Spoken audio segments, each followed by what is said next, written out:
بسم اللہ الرحمن الرحیم۔ ہفتے کی مجلس میں حکیم الامت حضرت تھانوی رحمۃ اللہ علیہ کے ملفوظات پڑھ کر سنائے جاتے ہیں۔ فرمایا کہ اللہ تعالیٰ تک پہنچنے کا یہی راستہ ہے کہ اخلاق رذیلہ جاتے رہیں اور حمیدہ پیدا ہو جائیں، نیکیوں کی توفیق ملتی رہے، غفلت جاتی رہے اور توجہ الی اللہ پیدا ہو جائے۔ بہت سارے لوگوں کا یہ سوال ہوتا ہے کہ اللہ تک کیسے پہنچیں، اللہ تعالیٰ ہم سے کیسے راضی ہوں گے، کون سے کاموں سے اللہ تعالیٰ راضی ہوں گے، کون سے کاموں سے اللہ ناراض ہوتے ہیں۔ تو حضرت نے اپنے اس چھوٹے سے ملفوظ میں بڑوں کی باتیں ہوتی ہیں، اکابرین بزرگان دین کی زندگی کا تجربہ ہوتا ہے۔ اس چھوٹے سے ملفوظ میں حضرت نے پورے مسئلے کو حل کر دیا کہ اللہ تعالیٰ تک پہنچنے کا راستہ یہ ہے کہ اخلاق رذیلہ یعنی بری عادتیں، بد اخلاقی، گناہوں کی عادتیں، بد زبانی، بد کلامی اور جو بھی غلط چیزیں ہیں اس سے اپنے آپ کو بچا لیں، چھوڑ دیں۔ اپنی زبان کی حفاظت، اپنے جسمانی اعضاء کی حفاظت، آنکھوں کی، کان کی حفاظت، ایسے کوئی کام ہم سے نہ ہو جس سے اللہ ناراض ہوتے ہوں۔ اس کو کہتے ہیں اخلاق رذیلہ، یعنی گندگیوں کو چھوڑ دیں، گناہوں کو چھوڑ دیں۔ اور حمیدہ کہتے ہیں اچھے کاموں، اچھے اخلاق، لوگوں سے اچھا برتاؤ، اچھے طریقے سے پیش آنا، ہر ایک کو عزت دینا، ہر ایک کا احترام کرنا، ہر ایک سے اچھے انداز میں گفتگو کرنا، اس کو کہتے ہیں حمیدہ۔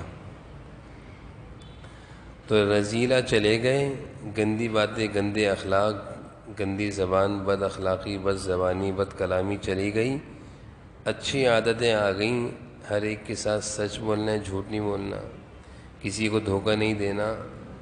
تو یہ حضرت نے فرمایا اس کا اہتمام کریں۔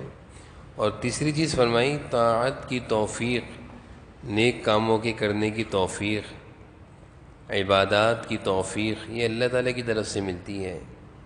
انسان کے اندر طلب ہو، جستجو ہو، کوشش ہو کہ میں نے عبادتوں میں سستی نہیں کرنی، میں نے اللہ تعالیٰ کو راضی کرنے کی کوشش کرنی ہے، تو اس کو کہتے ہیں طاعت کی توفیق، نیک کاموں کی توفیق اللہ تعالیٰ کی طرف سے مل جائے۔ اور چوتھی چیز فرما رہے ہیں حضرت، غفلت من اللہ جاتی رہے۔ غفلت والی زندگی، بے پرواہی کی زندگی، بے توجہی کی زندگی، آزادی کی زندگی، جیسا چاہا دن گزار دیا، جو چاہا کر لیا، جب چاہا کر لیا، دل چاہا تو نماز پڑھ لی، دل چاہا تو نہیں پڑھی، دل چاہا تو نیکیاں کر لیں، نہیں چاہا تو نہیں کر رہے، یہ غفلت ہے۔ اور پانچویں چیز حضرت فرما رہے ہیں توجہ الی اللہ، اللہ تعالیٰ کی طرف متوجہ، دل و دماغ سے، دھیان سے رہنا، دھیان ہمارا اللہ تعالیٰ کی طرف لگا رہے، دل و دماغ اللہ تعالیٰ کی طرف یہ لگا رہے، یہ مقصودی زندگی ہے۔ زندگی کا مقصود کیا ہے؟ اللہ کی طرف لو لگی رہے۔ وَأَنِيبُوا إِلَىٰ رَبِّكُمْ، اللہ تعالیٰ نے قرآن کریم میں بھی کئی جگہوں پر یہ ارشاد فرمایا ہے کہ اپنی توجہ، اپنا دھیان اپنے اللہ کی طرف لگاؤ۔ اسی دھیان کو لگانے کے لیے اکابرین اپنے متعلقین کو ذکر کراتے ہیں، تاکہ ذکر کے ذریعے سے اللہ تعالیٰ کا دھیان نصیب ہو جائے۔ اور یہ ذکر کے ذریعے سے، ذکر اصل مقصود نہیں ہے، اصل ذکر کے ذریعے سے اللہ کا دھیان، ذکر ہو یا عبادت ہو، مقصود اللہ کا دھیان نصیب ہو جائے۔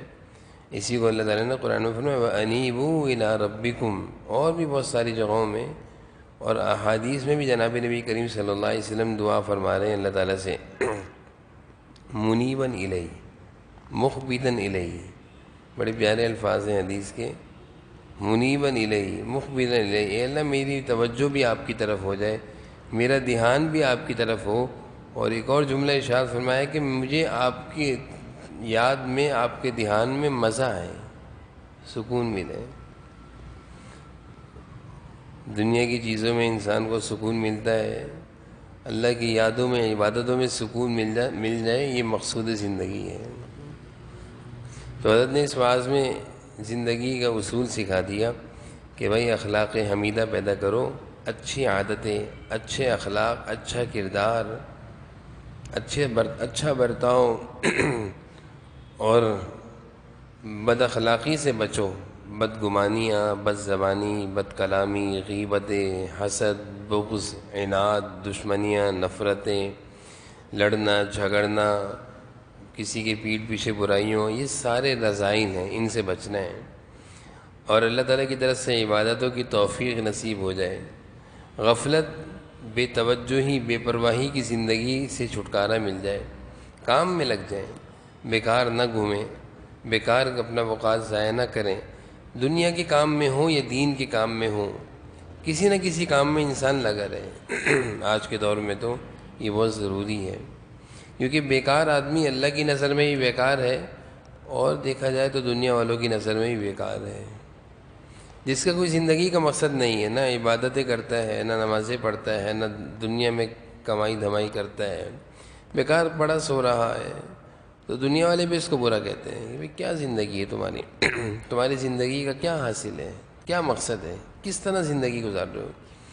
بالخصوص جب کوئی نوجوان اس طرح کی زندگی گزارے تو والدین بڑی اذیت میں آ جاتے ہیں کہ گھر میں کوئی زندگی کا مقصد نہیں۔ کتنے ایسے والدین بیچارے ضعیف، ایک ہمارے دوست ہیں، ان کا بیٹا جو فیلڈ میں اس نے مہارت حاصل کی ہے، ڈگریاں حاصل کی ہیں، اس میں نوکری نہیں کر رہا، اس سے ہٹ کر دوسری جگہ نوکری کر رہا ہے۔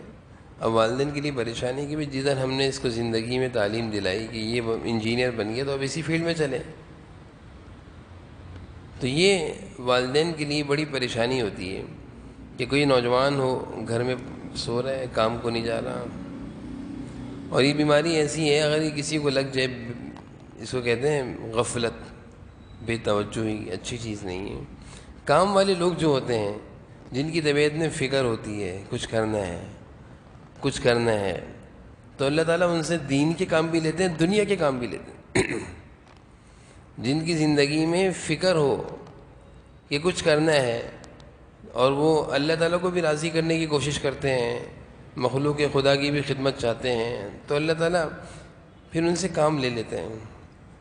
فکر ہونی چاہیے، اس کے مطابق دعا ہونی چاہیے، اس کے مطابق کوشش ہونی چاہیے، تو پھر اللہ تعالیٰ کام بھی لے لیتے ہیں۔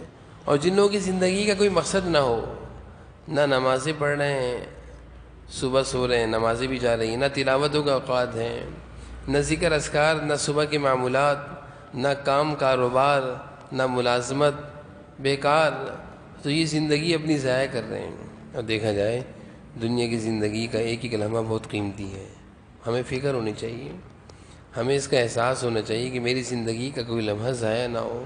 جیسے میں نے عرض کیا کہ یا تو دنیا کے کام ہو یا دین کے کام ہو، لیکن کام میں لگی بھی ہو زندگی، زندگی کسی مقصد پر چلے۔ جو بیکار لوگ ہوتے ہیں وہ وقت کے لحاظ سے وہ آگے چل کر ذہنی لحاظ سے بھی کمزور پڑ جاتے ہیں، یعنی ان کی زندگی میں بیکار رہنے کا یہ ہوتا ہے کہ وہ عجیب ہی طبیعت ان کی بن جاتی ہے۔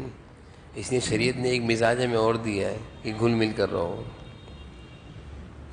شریعت نے علیحدگی کو پسند بھی نہیں کیا، یعنی کوئی آدمی کہ میں تو ایک کمرے میں رہوں گا، بھائی مجھے کسی سے ملنا بھی نہیں، نہ میں نے کوئی کام کرنا ہے، نہ میں کچھ بھی نہیں، میں ایک کمرے میں ہوں، تو شریعت نے اس کو پسند نہیں کیا۔ شریعت نے حکم دیا ہے، میں نے کل جمعے کے بیان میں بھی نکاح کے بیان میں عرض کیا تھا کہ نکاح جو اسلام میں ایک حکم ہے، کرو۔ دیکھا جائے تو نکاح کے ذریعے سے انسان پر ذمہ داریاں ڈالی جا رہی ہیں۔ نکاح سے پہلے ایک انسان آزاد تھا، اکیلا تھا، اس کو اپنے کھانے کی فکر تھی، وہ اپنا کھانا تو بہت تھوڑے پیسے میں پورا کر لیتا تھا. نکاح ہوا، ذمہ داریاں بڑھی، اخراجات بڑھے، محنت بڑھ گئی. تو اللہ تعالیٰ نے یہ زندگی کا حصہ رکھا ہے کہ انسان کو انسان سے جوڑا ہے، انسان پر انسانوں کی ذمہ داریاں ڈالی ہیں تاکہ یہ نظام کائنات اچھا چلے. کوئی یہ کہے کہ مجھے یہ ذمہ داریاں برداشت نہیں تو وہ انسانوں سے ہٹ کر جانوروں کی فہرست میں جا رہا ہے. کیونکہ ایک جانور کو آپ نے نہیں دیکھا ہوگا کہ وہ کسی جانور کا جنازہ اٹھا کر لے جا رہا ہو. کسی جانور کو نہیں دیکھا ہوگا وہ کسی کو ہسپتال لے جا رہا ہو. کسی جانور کو نہیں دیکھا ہوگا وہ کسی مریض کی تیمارداری کو جا رہا ہو. یہ خوبیاں اللہ تعالیٰ نے انسان میں رکھی، انسان کو ذمہ دار بنایا. اس لیے میں نے عرض کی ساری بات کہ بیکار آدمی کسی کو بھی پسند نہیں. اللہ کی نظر میں بھی یہ بیکار کسی کام کا نہیں ہے. تو اپنی زندگی کو ایک معمول کے مطابق اعمال کے ساتھ گزارنا چاہیے، ایسے کہ دین اور دنیا دونوں چیزوں میں ہم ذمہ داریاں پوری کر رہے ہوں. شریعت اس چیز کو پسند نہیں کرتی کہ تم سارا دن نماز اور عبادت اور مسجد میں بیٹھے رہو. اللہ کا حکم یہ ہے کہ دن میں 5 دفعہ مسجد میں آؤ. اللہ نے یہ نہیں کہا فجر پڑھنے آؤ اور رات تک بیٹھے رہو، یہ نہیں ہے. اللہ تعالیٰ نے حکم دیا صبح ہو کمانے کے لیے نکلو، شریعت کا حکم ہے. آپ صلی اللہ علیہ وسلم نے صحابہ کو مسجد میں نمازوں کے اوقات کے علاوہ دیکھ کر پوچھا اس وقت مسجد میں کیا کر رہے ہو بھائی، اس وقت مسجد میں کیا کر رہے ہو؟ یہ وقت تو مسجد کا نہیں ہے. ویسے مسجد میں رہنا عبادت ہے، بیٹھنا عبادت ہے، لیکن دنیا کی کام کاج چھوڑ کر یہاں بیٹھے ہوئے تو شریعت نے اس چیز میں پسند نہیں کیا. یعنی ہمارا دین، ہماری شریعت تو بہت اچھی ہے، لیکن کچھ لوگوں کی غلطی کی وجہ سے لوگ شریعت کو برا کہتے ہیں. یہ دیکھو بڑے دیندار بنے پھرتے ہیں اور بچوں کی فکر نہیں ہے، بیوی بچوں کی کام کاروبار کی فکر نہیں ہے. نہیں، شریعت کا ہی مزاج نہیں ہے. نہ ان کو دیندار بھی نہ کہو، وہ دیندار نہیں ہے. دیندار تو وہ ہے جو اللہ اور اس کے رسول کی جو حقوق ہیں وہ بھی پورے کر رہا ہے. اللہ اور اس کے رسول نے جو اس کو بیوی بچوں کے حقوق دیے وہ بھی پورے کر رہا ہے، بہن بھائیوں کے حقوق دیے وہ بھی پورے کر رہا ہے. یہ اصل انسان ہے. یہ اصل انسان ہے. یہ دیندار ہے. یہ دیندار ہے جو سب کے حقوق سب طریقے سے پورے، والدین کے حقوق بھی ہیں، بہن بھائیوں کے ہیں، بیوی بچوں کے، دوست احباب کے، رشتہ داروں کے، سب کو لے کر چل رہا ہے. ایسا انسان کامیاب انسان ہے. تو حضرت نے زندگی گزارنے کے 5-6 اصول ہمیں دے دیے ہیں، اور یہی اصول اللہ تک پہنچنے کے لیے ہیں، اور انہی کے ذریعے سے ہم اللہ تک پہنچ سکتے ہیں. آگے حضرت نے فرمایا ہے کہ کسی بھی عمل کو حقیر نہ سمجھو. جناب نبی کریم صلی اللہ علیہ وسلم کا ایک ارشاد نقل فرمایا ہے. آپ نے فرمایا کہ اے عائشہ، کسی نیک عمل کو معمولی نہ سمجھو. ہر نیک عمل میں خاصیت ہے مغفرت کی، اسی طرح ہر گناہ میں خاصیت ہے عذاب کی، چھوٹا ہو یا بڑا ہو.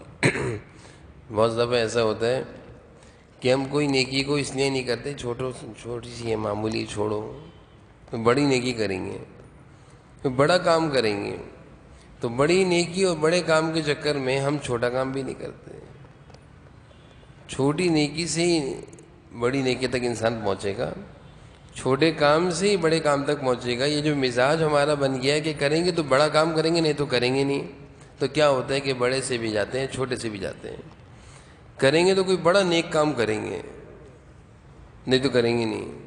نہیں، شریعت اللہ تعالیٰ حضور صلی اللہ علیہ وسلم ہمیں کیا سکھا رہے ہیں؟ اے عائشہ، کسی نیکی کو معمولی نہ سمجھو، کر لو، کر جاؤ. اس کو معمولی مت سمجھ کے چھوڑو، بلکہ کر جاؤ. اور کسی گناہ کو معمولی نہ سمجھو. جس طرح معمولی سی نیکی، اس کی قدر اور اس کی اہمیت، اس کی قیمت ہمیں کل محشر کے میدان میں پتہ چلے گی. وہ مشہور حدیث ہے جو ہم نے کئی دفعہ سنی کہ ایک ایک نیکی کو ترستے ہوں گے لوگ، کیونکہ وہاں نیکیوں کا سکہ چلے گا. تو اس نیکی کی قدر ہمیں وہاں پتہ چلے گی. بہت سارے واقعات ہیں. اور معمولی گناہ، اس گناہ کا وبال بھی ہمیں وہاں پتہ چلے گا. گناہ کی مثال تو اس طرح دی جاتی ہے جیسے چھوٹا سا کوئی انگارہ ہو تو کوئی چھوٹا سا انگارہ معمولی سا انگارہ سمجھ کے اپنے پاس نہیں رکھتا. جیسے ہمارے گناہ ہے کہ چھوٹے گناہوں کو تو ہم گناہ ہی نہیں سمجھتے، کر لیتے ہیں. چھوٹا گناہ ہو بڑا گناہ ہو، اللہ کی نافرمانی عذاب کا سبب بنے گا. جیسے چھوٹا انگارہ ہو، چھوٹا سانپ کا بچہ ہو، کوئی سامان میں نہیں رکھتا. یہ چھوٹا سا ہے کیا کرے گا؟ چھوٹا سانپ کا بچہ ہو یا چھوٹا انگارہ ہو، وہ نقصان پہنچا سکتا ہے. سانپ کا بچہ بڑا ہو جائے گا. انگارہ چھوٹا سا ہے، آگ لگانا شروع کر دے گا، کپڑے جلا دے گا. اسی طرح چھوٹا گناہ ہو وہ بھی اللہ کی نافرمانی ہے اور وہ بھی عذاب کا سبب ہے، اور چھوٹی نیکی ہو اس سے بھی فائدہ ہوتا ہے. اس لیے حضور صلی اللہ علیہ وسلم کا ارشاد ہے کہ کسی بھی نیک عمل کو معمولی نہیں سمجھنا چاہیے، کر لینا چاہیے. اللہ تعالیٰ جس نیک کام کی توفیق دیں، اللہ تعالیٰ کی طرف سے نیکی کی توفیق مل رہی ہے. ایک حدیث بھی ہے کہ کبھی کبھی اللہ تعالیٰ کی طرف سے ایسی ہوائیں چلتی ہیں، حدیث میں تذکرہ ہے، وہ خیر کی ہوائیں ہوتی ہیں. اللہم انی اسألک من خیر ما تجریح بہ الریاح. حضور صلی اللہ علیہ وسلم کہہ رہے ہیں اللہ تعالیٰ سے، اللہ میں آپ سے خیر کی جو ہوائیں چلتی ہیں وہ مانگتا ہوں. تو اللہ تعالیٰ کی طرف سے ایک ہواؤں کا سلسلہ آسمانوں سے بھیجا جاتا ہے. وہ ہوائیں اپنے ساتھ خیر کے جذبات لے کر آتی ہیں، اور وہ ہوائیں انسانوں کے ساتھ جس کے ساتھ ٹکراتی ہیں اس کے دل میں ایک دم سے اچھے خیر کے جذبات آتے ہیں. اس حدیث کی روشنی میں مفتی شفیع صاحب رحمۃ اللہ علیہ فرماتے ہیں کبھی ایسا ہوگا کہ تم بیٹھے ہوئے ہوگے اور ایک دم سے کسی نیک کام کرنے کا دل چاہے گا، فرمایا کر لو. وہ جو اللہ کی طرف سے خیر کی ہوائیں چلی ہیں وہ تم سے ٹکرائی ہیں، جس کا نتیجہ تمہارے دل میں خیر کا جذبہ آیا، کر لو. اگر تم نے تاخیر کری تو وہ ہوائیں لگ کر چلی جائیں گی، جذبہ بھی ختم ہو جائے گا. تو حضور صلی اللہ علیہ وسلم اللہ تعالیٰ سے کہہ رہے ہیں، ارشاد اللہ تعالیٰ سے مانگ رہے ہیں، اللہم انی اسألک، حدیث میں یہ دعا ہے، اللہم انی اسألک من خیر ما تجیء بہ الریاح. اے اللہ میں آپ سے وہ خیر کی ہوائیں مانگتا ہوں جو آپ چلاتے ہیں. ہوائیں تو اللہ کے حکم سے چلتی ہیں ساری ہوائیں، لیکن خاص ہوائیں اللہ تعالیٰ کی طرف سے پتہ نہیں جنت سے چلتی ہیں، اللہ کے عرش سے چلتی ہیں. ان ہواؤں میں کیا برکت اور رحمت شامل ہوتی ہے، اور وہ جسم سے انسانوں کے ٹکراتی ہیں تو وہ اللہ کی طرف سے چلی ہیں. جیسے ہمارے معاشرے میں کہیں آگ جلائی جائے تو دھواں اٹھتا ہے، کالا دھواں، پیلا دھواں، تو انسان اس دھوئیں سے بچتا ہے. کیوں کہ یہ دھواں جسم میں لگے گا تو بدبو لگ جائے گی، کپڑے گندے ہو جائیں گے، تو دھوئیں سے اپنے آپ کو بچاتے ہیں، چہرہ بچاتے ہیں، منہ بچاتے ہیں، منہ پہ کپڑا لپیٹ لیتے ہیں کہ گندا دھواں ہے. اور آپ نے دیکھا ہوگا کہ جو لوگ حرمین شریفین گئے ہیں تو وہاں جگہ جگہ عود کی لکڑیاں جلائی جاتی ہیں حرم کے اندر، اور وہ پیاری سی خوشبوئیں نکل رہی ہوتی ہیں. تو لوگ اس کے بعد جا کر کھڑے ہوتے ہیں، وہ خوشبو لیتے ہیں، لوگ اس سے خوشبو لیتے ہیں.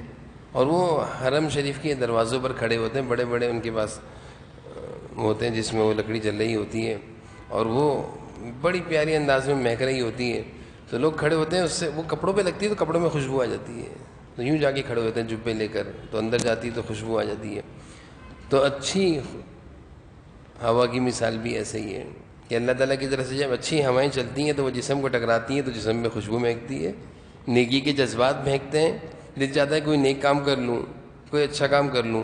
حضرت مفتی شفیع صاحب رحمۃ اللہ علیہ فرما رہے ہیں کہ بھائی جب کبھی دل میں بیٹھے ہوئے کسی بھی نیک کام کا ارادہ پیدا ہو، فرمایا کبھی تم کہیں بیٹھے ہوئے ہو اور کبھی بھی کسی نیک کام کا ارادہ دل میں پیدا ہو تو اس کو فوراً کر لیا کرو.